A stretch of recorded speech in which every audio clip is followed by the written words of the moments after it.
Hey guys, welcome to my YouTube channel, Dave D Fishing. I'm David. So today we are on a private charter boat with Cape Cod offshore fishing. So today we have Captain Rob guiding us out here.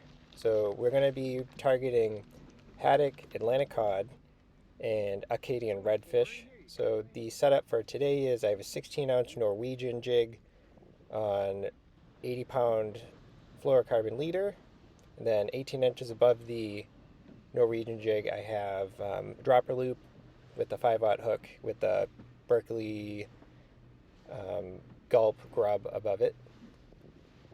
And that's pretty simple. And I have a barrel swivel on that, and then it's attached to 65-pound braid. And the rod I'm using is just a Penn Carnage blue water rod spinning setup. And then I have a Penn Fierce 8000 reel. So hope you guys enjoyed the video. Please like and subscribe, and I'll fill in anything that I feel like you guys need to know. So enjoy.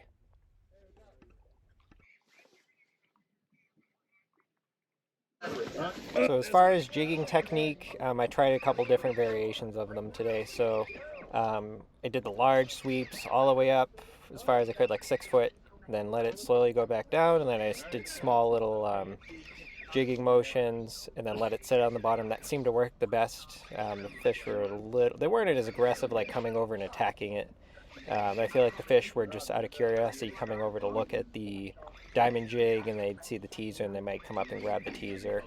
They're definitely pecking at the diamond jig though, because I always hooked them in the bottom of the chin for the most part. So here is a small cod that I caught, and we got one more for the day we can keep. Oh, it's nice to catch one on the jig side. Yeah, that's not very some bait for you guys. Make sure you hook it a bunch of times, because we only have Oh, can I grab a bin? what? Yeah, just use this one. Oh, just use that one?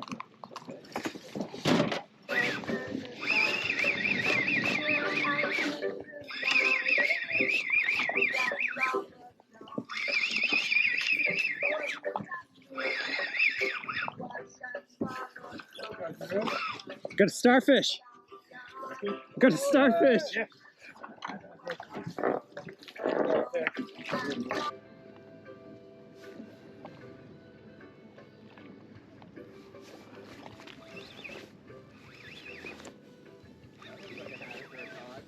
I think it's a haddock. It's barely moving.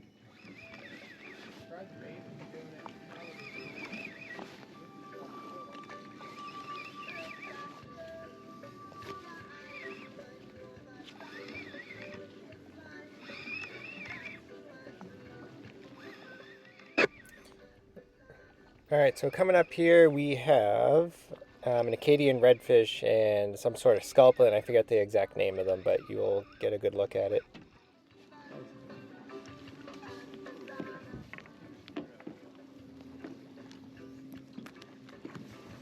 Where's your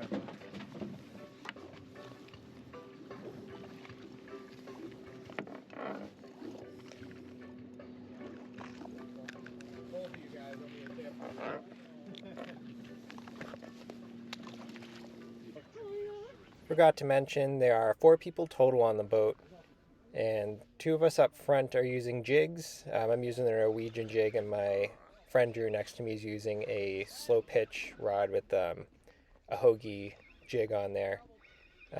He was doing pretty good, I was doing pretty good, and the 2 people in the back were using high-low rigs with squid. The jigs definitely outperformed the cut bait today.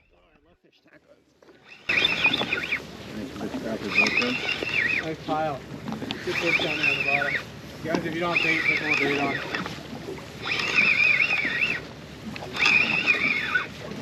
Beautiful. Oh, nice Patty. There we go, son.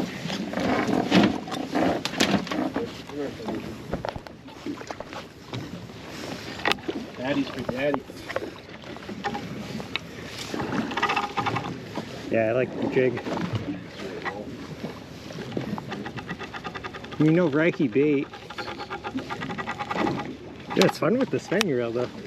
Yeah, I want to catch him. Alright, for a rod I'm using the Penn Carnage blue water spinning outfit, and I'm using a Penn Fierce 8000 reel. I've always wanted to use a spinning setup on a deep sea fishing trip, and finally got the chance to today. And I paired it up. For line, it had 65-pound test braid, so the rod handled beautifully. It handled the jigging just fine. I didn't feel like I was stressing the rod out too much.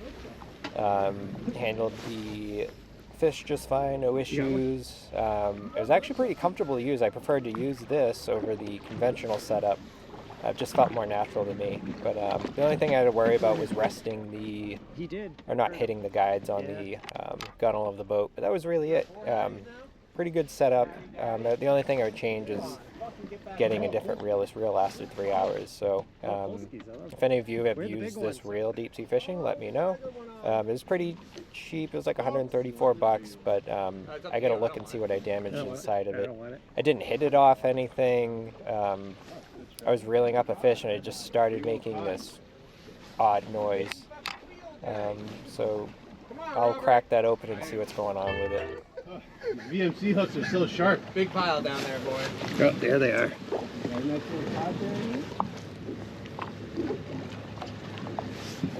Fucking Haddock daddy back here in Florida. Alright, so right here I'm about to bring up a very small pollock. It's almost the same size as the Norwegian jig that I'm using. So as far as forage fish for the cod and the larger pollock, these are what they're going to be eating.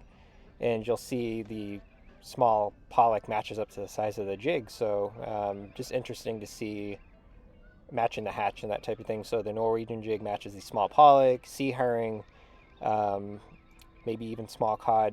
There's multiple stuff swimming around here. Mackerel that this jig could be mimicking.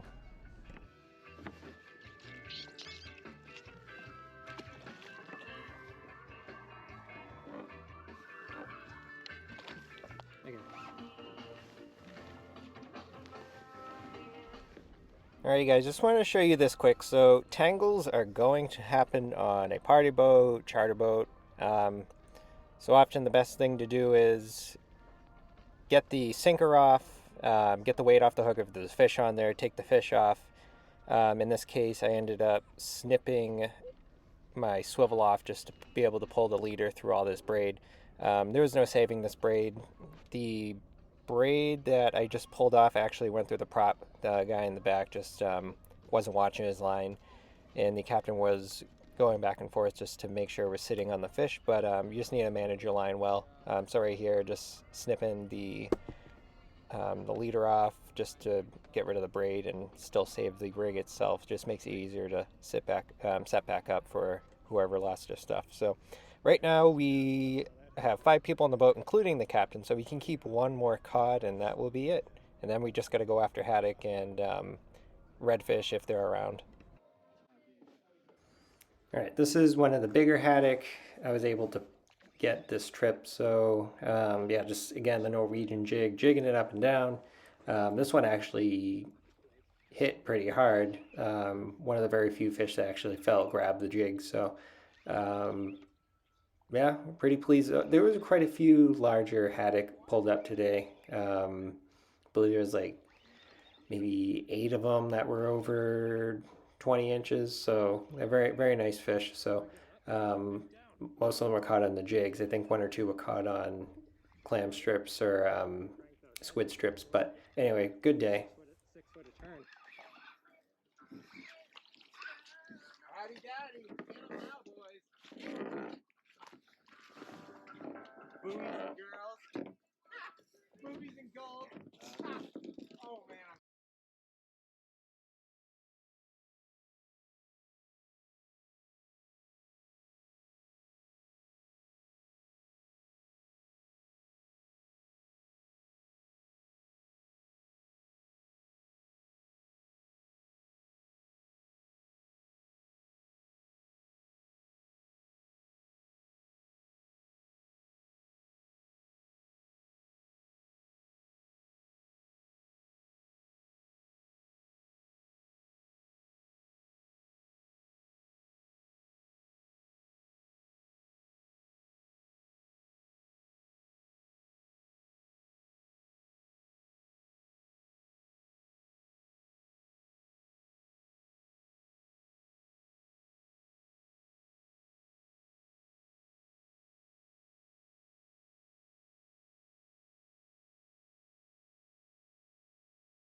Okay guys, so at this point we've got our 15 haddock that we need to fulfill our limit. One cod for me, and then we have a cod for each of the guys on the boat.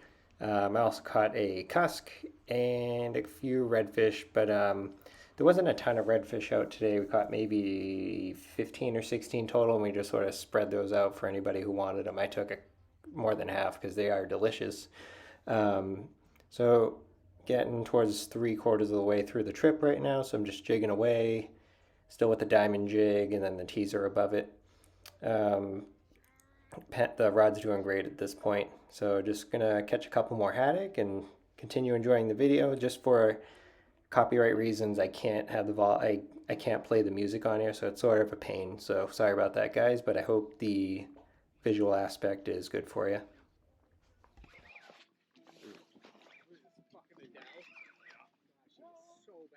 Hey, she helped me catch a fish.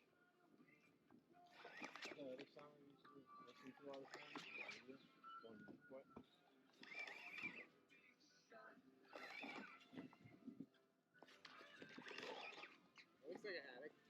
Crispy boy.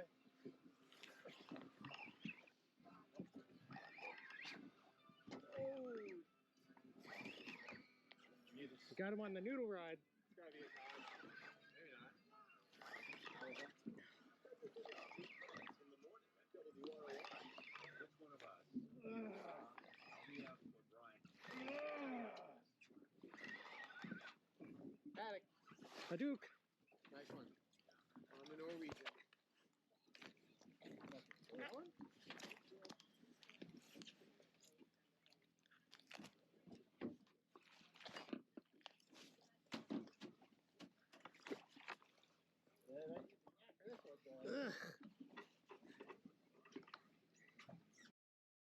So from here on out, this is after my Penfierce broke, so I switched over to my conventional rod with a Siegler reel. By this point, my arm was exhausted. This is later on in the trip where I've already caught well over 30 fish total. Reeling them up from 200 feet it's fun, but it just wears on you. Definitely felt the spinning reel. The spinning setup was way more comfortable on the boat, but this is still enjoyable. This conventional reel, the Siegler, has a lot of torque in it, but it's extremely slow. The spinning rod that I was initially using was a good mix between torque and comfort and just speed getting the fish up. But definitely going to look into replacing my spinning reel for deep sea fishing. Alrighty guys, so this is the last fish of the day for me, my 15th haddock. At this point I've got also one cod. The boat total got 5 cod, which are allowed to keep one a person. And they got actually one cusk. I didn't get it in the video because my GoPro was having issues with the media mod and it was just being a pain. And I had gotten it fixed at this point. So had a great day out there with Cape Cod offshore fishing with Captain Rob. So he kept us on the fish, and for those in the back that are having trouble catching the fish, he accommodated them. He showed them how to do it properly, took care of the tangles, and at the end of the trip, he filleted everyone's fish. So, yeah, great day out. Couldn't ask for better weather considering the high amount of wind we've gotten the previous amount of days. So, all right, guys, if you like this video, please like and subscribe. In this next section, I'm going to show you quickly how to cook an Acadian redfish. They don't need much seasoning and that type of thing because they're beautifully flavored fish. This is a simple fry, and that will be it. So enjoy, guys. All right, and here's a picture of all the fish I got. I'm going to show you how to clean them quick. So cool looking fish, giant eye, that to be 9 inches to keep. We got these off of Stellwagen. Delicious fish. Most people use them for like sandwiches and that type of thing. I'm just going to be frying them up quick. Nothing special, but they are tasty fish, so you don't have to season them much. So I'm going to go through the process of what I do to clean these fish. So first thing, I like to scale them because if you scale them after you gut them, this is all loose and flappy, and then there's actually meat here because these guys don't have giant ribs wrapping around, so this is all edible. So first thing, scale them.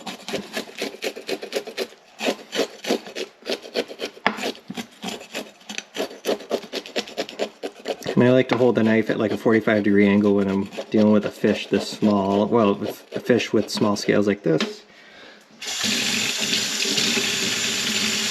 Knife for rinse. This side quick.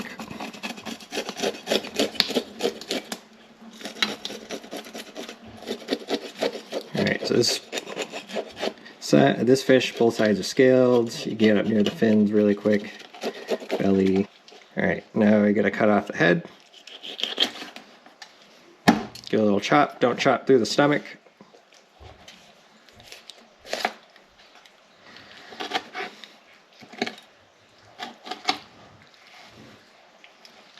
Slice.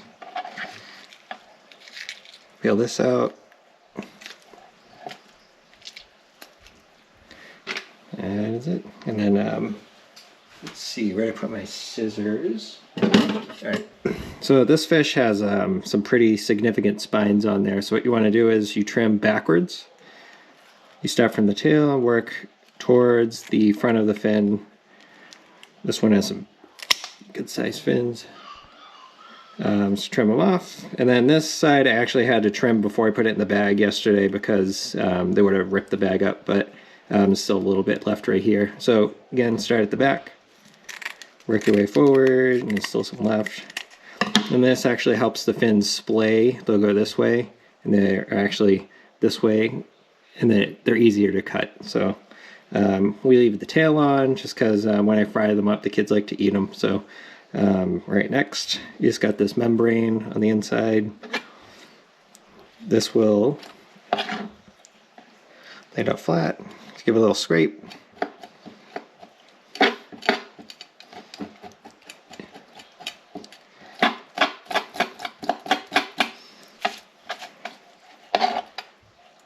Flat. Scrape, scrape, scrape. That is it on that. And then you have this, the aorta right here. This fish was bled, so it does make a difference. So there's not much blood sitting there. It didn't get a chance to coagulate, but I still clean it out. Get a little zip with the knife. Run it under some water. You could use your the friction from your thumbs to clean out the rest of that black membrane in there and pull that out. It's little stuff like this that makes a difference in the way the fish tastes. So, alright. Alright, good. And you can also use this too.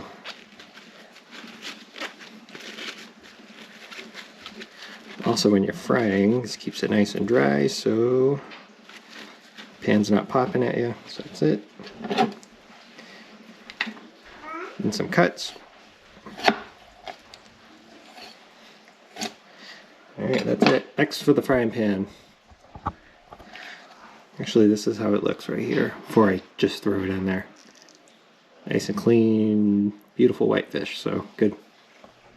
Alright, and we're on to the frying part. So, fill up the frying pan with oil enough to cover a quarter of the width of the fish. And next I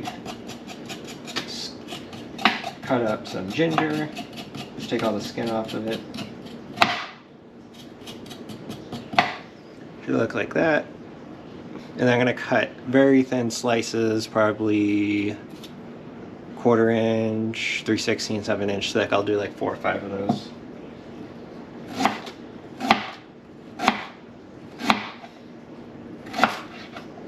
Alright, oil's already starting to heat up. Alright, these are ready to go in, so slip them in. So what this does, it actually flavors the oil, and in turn giving the fish some flavor. And they can make a tasty treat too.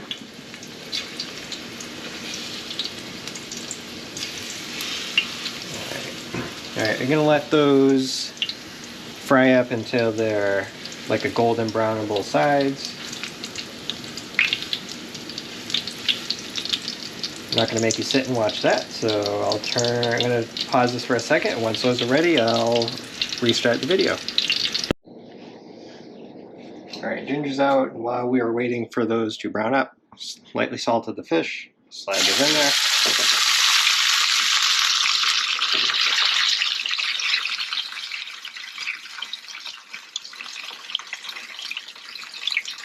And when you're frying these, when you're cooking with oil, you should not see smoke. Otherwise, it's too hot. So just turn it down a little bit.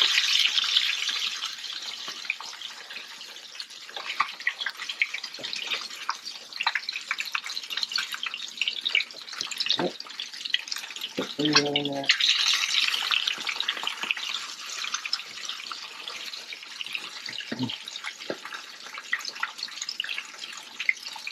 Alright, so we'll fry those up until they're golden brown.